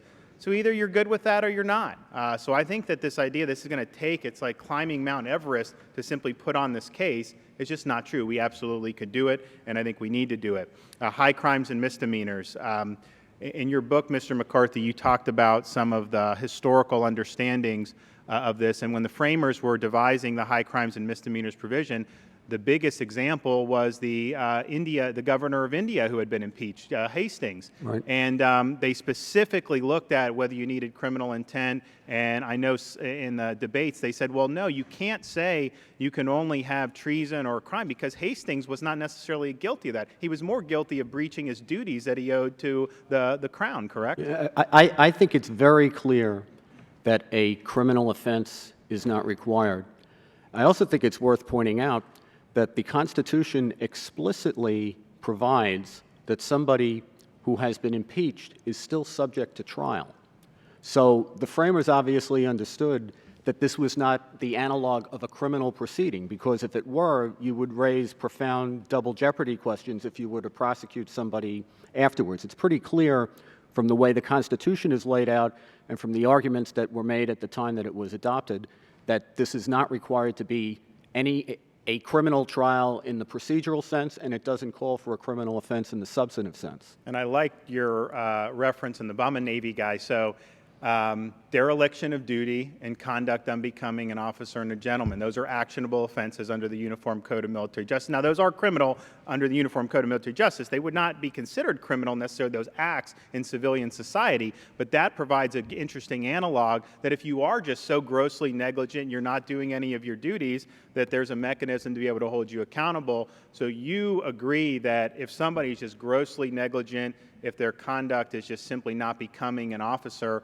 that could potentially be actionable for an impeachment? I think it could potentially be, but I also think the ingredients involved here are the nature of the wrong, how much does it threaten our constitutional framework, the culpability of the actor, and the necessity that Congress check the executive branch.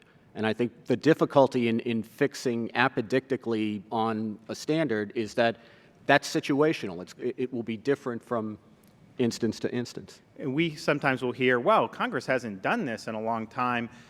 Would you agree that right now Congress's power is really at its historical nadir in terms of how the founders conceived of the legislative branch? Yeah, I think Madison thought impeachment was indispensable. The framers expected it would be used more than it has been. And perhaps the reason that Congress is at this low ebb is precisely because it hasn't been used when it should have been. Or use the power of the purse. I mean, there are certain tools that Congress has, and they've given a lot of power to the bureaucracy over the years. So here we are, and I appreciated Professor Turley. We send a subpoena, and it's like nobody even cares about it. They didn't need to follow any of this stuff. They made a decision that going in that direction, there would be no consequences. The contempt, no consequences. And I just think if we keep allowing that, I think that we're inviting the executive branch to continue to trample over Congress's powers. I think in this case, clearly, this is an example of checking the executive branch because the underlying conduct was very serious. It struck at the heart of who we are as a country and our freedoms. And whatever you think of that, because I know there'll be disagreements on the other side, clearly Congress had the right to get this information and to conduct proper oversight over the executive branch.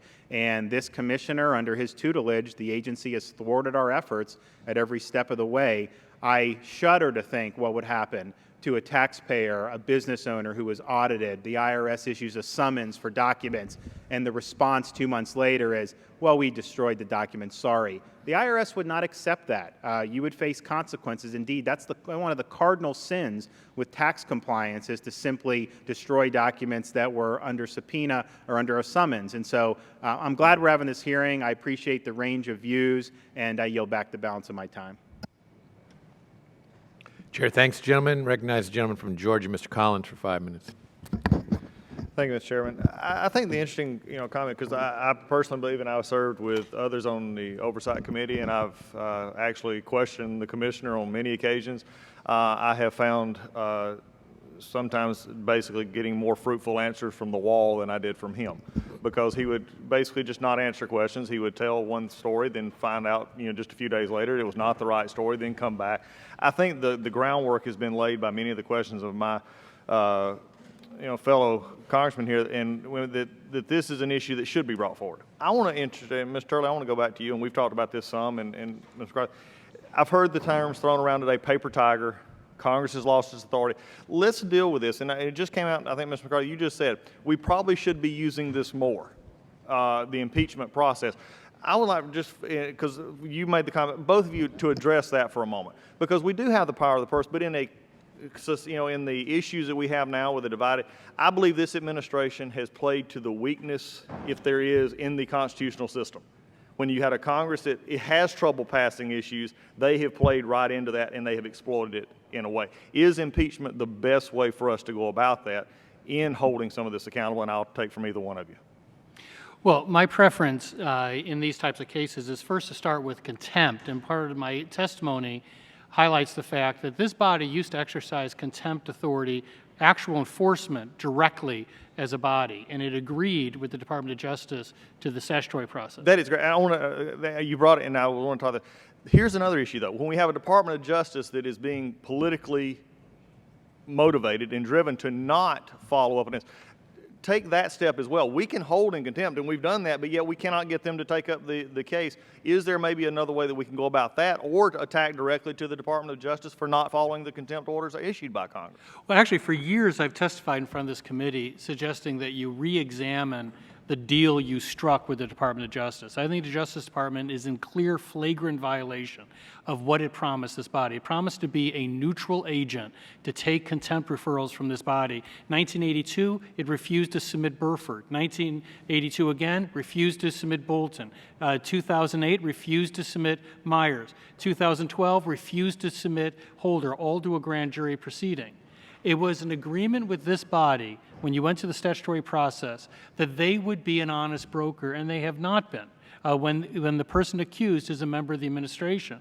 So in my testimony, I say it's really long overdue for the House to look at some of its original authority, the deal it struck, also to look at alternatives, including fines, including financial penalties, which actually can be meted out for people who are censored or held in contempt. In terms of impeachment, yes, it's an extraordinary remedy, but we're living in extraordinary times. That if you believe that that the IRS Commissioner knowingly lied to this committee, if you believe that there was obstruction of this committee, I don't know of anyone who doesn't believe that can be an impeachable offense. It rests with your judgment as to the culpability of his actions. But the problem is that this institution has allowed its powers to atrophy. And as a result, you have rational actors in the executive branch, and they balance detection against penalty. And if they see no penalty, they're going to conclude as rational actors that there's very little reason to cooperate with Congress when it could bear costs, when not cooperating with Congress bears no costs. Mr. McCarthy, you agree? Yeah, I would just say that, to my mind, the focus on contempt gets further away from what the purpose of impeachment was. The emphasis here is not on the venality of the actor, it's on the damage to the governing structure. And if you have somebody who is abusing his authority in a way that threatens the governing structure, the public interest is in removing the power from the person, whether that person is personally sanctioned in the judicial system or otherwise. Is a very interesting question and a very important question, but it's beside the point of what this is about, which is protecting our governing framework. Well, and I think that's the part right there for all of us who, especially in the House, who, as always said, is closest to the people. We have to stand for it. Like just coming off of election, we answer to our constituents on a smaller level as far as the federal government goes. And this is the part they don't understand. They don't understand how an executive branch makes that cost analysis decision on penalty and gain. They don't understand that because they don't get it in their own workplaces. If they don't do their job, if they don't follow through, if they don't follow even the IRS, which is the most egregious example, if they don't do what the IRS asks, they get put in jail, they get sanctioned. This is the part that concerns me. Atrophied muscles hurt when you start to exercise them. And I think there will be pain as we begin this process, but if Congress does not start looking for ways, then I agree with your paper tiger comment, but I'm not willing to be a paper tiger. I think this Congress has to do this, and this is the perfect example, because if you watched any of the hearings in OGR, in which I was a part of, in which the chairman has continued and the other members here have continued, this is an outrage. This man needs to go. And with that, I yield back. Chair, thanks. Gentleman, recognize the gentleman from South Carolina, Mr. Gowdy, for 5 minutes.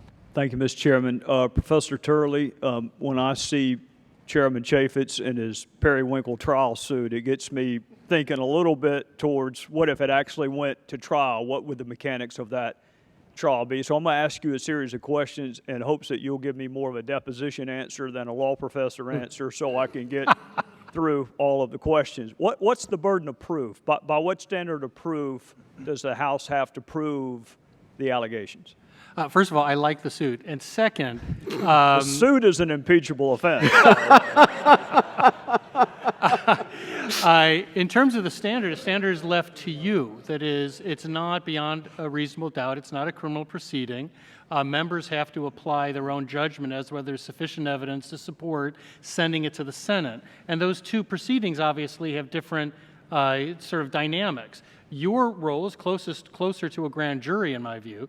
You determine whether this is a matter for which this person should stand trial in the Senate.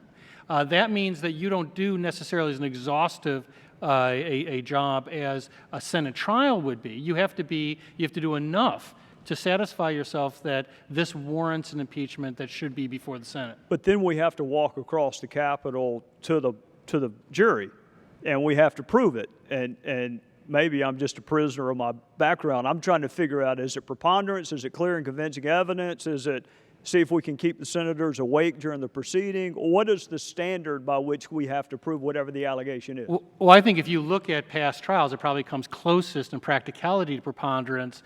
As we tried the Porteous case together on opposite sides, we often objected to the level of evidence against Judge Porteous, but we also acknowledged that the senators had to make their own judgment as to whether the evidence was sufficient. If I was to peg which standard comes closest, I'd probably say historically preponderance has come closest. Do the rules of evidence apply? In other words, can I call a single witness who then uses hearsay to import, like the Inspector General?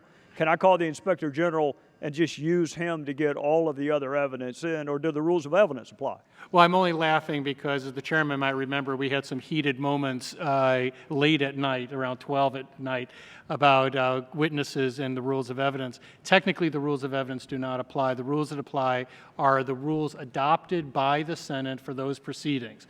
But I should also say, as we argued in the Porteous case, that the Senate has tried to maintain those proceedings as close to the rules of evidence as possible. So as we tried that case, I would make evidentiary objections as I would in a federal case, understanding that the senators could override those determinations. And I guess it is theoretically possible that the Senate could say, yes, there was a breach of duty or an offense was committed, but the punishment is not the punishment you're seeking. I guess they're both the finder of the fact and the ultimate sentencer. Yes, I mean, the senators can decide that this does not warrant removal. And that is, of course, a different question from whether they believe the underlying conduct occurred. Every now and again, senators will express their opinion on matters even before the trial has begun. I assume there is no remedy for removing jurors who have already expressed their... No, I can say, with all due respect to the Senate, it was the most difficult jury I ever appeared in front of. The fact is that senators are their own counsel as to the degree to which they speak to this. And during the Clinton impeachment, we did have senators who, after signing the book in the initial entrance, to remain neutral, actually went out and said they won't vote for impeachment before the trial started. That was not viewed as a violation, even though some members did raise concerns about that. All right, last kind of nuts and bolts question. Prosecutors have a tendency to think in terms of what defenses we may run into. The defense of some hybrid of selective prosecution, that you are singling me out even though other administration officials have done exactly the same thing. I assume the Senate can factor that in if they want to, but you're not getting a jury instruction on selective prosecution, but if they want to use that as an argument, they can do so? That, in fact, was one of the arguments we raised in the Porteous trial before the Senate, is that his conduct was not easily distinguishable from other judges or even members of Congress in some cases. But that was something to factor in. Obviously, the senators did not find that persuasive. My time is out, Mr. Chairman. I did want to ask, because I thought Jimmy asked a really, really good question, which Professor Gerhardt, this incremental approach or the remedy of last resort, walk me through what that incremental approach would look like. If it's the last resort, that necessarily means that we should try something before then. What have we not tried that we should try? Well, Congressman, we've covered some of these, contempt and other possibilities. The other, frankly, is that this is an official who works within a hierarchy. And there are people within that hierarchy who obviously have, in some respects, supervisory authority. That is to say, this is somebody, we've had other IRS commissioners, for example, forced to resign if they've done something sort of inappropriate. So that's an option. So within the political circumstances in which this person functions, there are options. That's one of the challenges, I suppose, of dealing with a sub-cabinet official. Sub-cabinet official is, by definition, operating within a hierarchy. So the question becomes, to what extent can that official be held accountable within that hierarchy? Thank you, Mr. Chairman.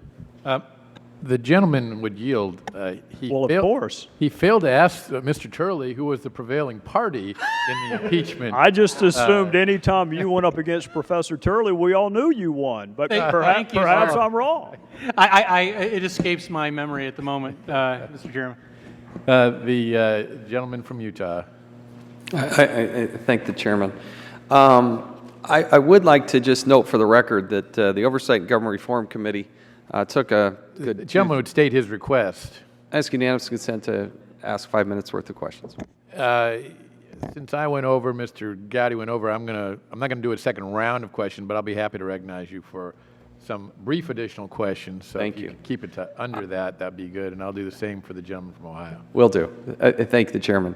I would note that the Oversight and Government Reform Committee had the question about who would qualify as a civil officer. The counsel for the House came back and said that anybody, the standard should be, they thought the most defensible would be somebody that was confirmed by the United States Senate. I was wondering if anybody would disagree with that counsel we got, if there would be a different standard, but their definition of civil officer, most defensible, was somebody confirmed by the United States Senate.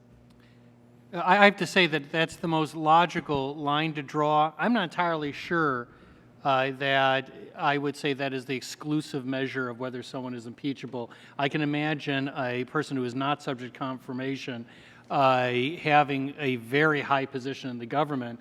And indeed, I think part of the problem with those who say, look, this is unprecedented, you can't go below the cabinet, is it ignores the modern regulatory state. You know, in the case of the commissioner, this is someone who has authority over 90,000 employees, collecting $2.5 trillion from almost 250 million citizens. To suggest that that wouldn't amount to a person subject to impeachment, I think, is facially ridiculous. But I could also imagine in our current regulatory state somebody who is not in a confirmable position who exercises that degree of authority. The other question, does anybody else want to comment? The other question I would say is, do you believe that providing false information to Congress is an impeachable offense? From my standpoint, absolutely. I don't think there's any question it is. Of course, providing false testimony would be, but for me, it's not just the bad act, it would have to be the purposeful engagement in bad faith. Mr. Garvey? Yeah, I would just point out that Judge Porteous was impeached and convicted for providing false statements to Congress. That was Article 4 of his articles of impeachment. I think that. And just finally, Mr. Chairman, I just ask unanimous consent to enter to the record this Washington Post piece by George Will, October 7th, 2015, impeached the IRS director. Without objection, it will be made a part of the record. Gentleman from Ohio. I thank the chairman for to ask a short second or make a couple points. Gentleman's I appreciate the chairman. I was going to go right where Chairman Chaffetz was at with this idea of below cabinet level. Mr. Turley, you're right. It does ignore the modern regulatory state, and we're not just talking about any old agency. This is probably the one agency that the American people have to deal with more than any other. This is the Internal Revenue Service. So, yeah, I think that just misses the fundamental fact of the world we live in today. I just want to finish with this and maybe ask Mr. McCarthy. I can't remember which of you on the panel said this, but I think you said there were three basic elements: the gravity of the offense, the culpability of the person that we're looking into, and then the duty of Congress. When you look at those three elements, the gravity of the offense, I always come back to this. They went after people's First Amendment, free speech, political speech. When the founders put together the First Amendment, I think they were mostly focused on your ability to speak in a political nature and not be harassed and targeted for doing so. That was the underlying offense. Then we have Mr. Koskinen, who allows documents to be destroyed and gives false and misleading testimony to the Congress. So when I think about the gravity of both of those offenses, the culpability, he allowed documents to be destroyed that were central to the investigation. Would you, Mr. Turley, Mr. McCarthy, think those two elements then warrant the action we're seeking to take? Well, what I would suggest is that, first of all, the underlying allegation created a legitimate investigation for this committee. If you're suggesting that the IRS was effectively weaponized against political opponents, that is an exceptionally dangerous type of precedent. Even President Obama acknowledged that. Did this committee have absolute right to the documents that it sought? Clearly.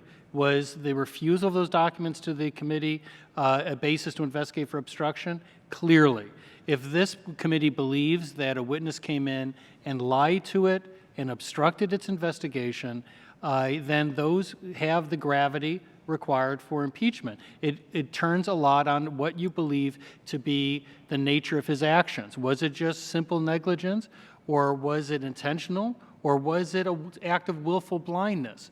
Or deliberate indifference. All of those are... It sure seems willful when he waits 4 months to tell us that they can't get us the information we asked for, and that was under subpoena. Well, that certainly helps the House, because nothing concentrates the mind so much as a subpoena. And normally, you don't get a sort of passive-aggressive response. You have to comply with the subpoena. Mr. McCarthy. Yeah, I would just say that the third element plays in here, and that is that you have an obligation constitutionally, because really nobody else can, to check executive abuse of power, overreach. And if you allow a situation where an agency like the IRS is weaponized against political opponents of the administration, and you allow a situation where when you ask for relevant information that you're entitled to have from the executive branch, they either provide you with false information or they obstruct justice. You either have to act or you are basically greenlighting that conduct. You know, people like me in the peanut gallery can rant and rave and do whatever, but we're not in a position to be a counterweight to the executive branch. It's a great power that Congress has, but it's also a profound responsibility, because what hangs in the balance is whether our framework of government works. Well said. I want to thank the panel, and thank you, Mr. Chairman.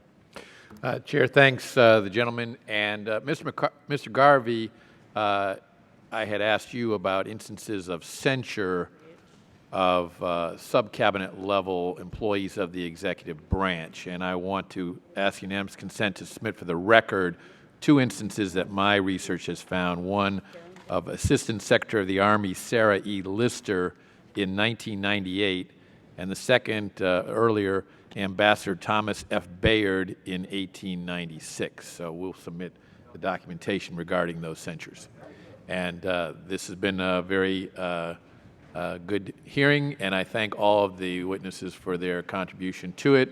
I thank the members of the committee for their participation as well, and without objection, all members will have 5 legislative days to submit additional written questions for the witnesses, which we would ask that you answer promptly and without the necessity of a subpoena, or additional materials for the record. And with that, this hearing is adjourned.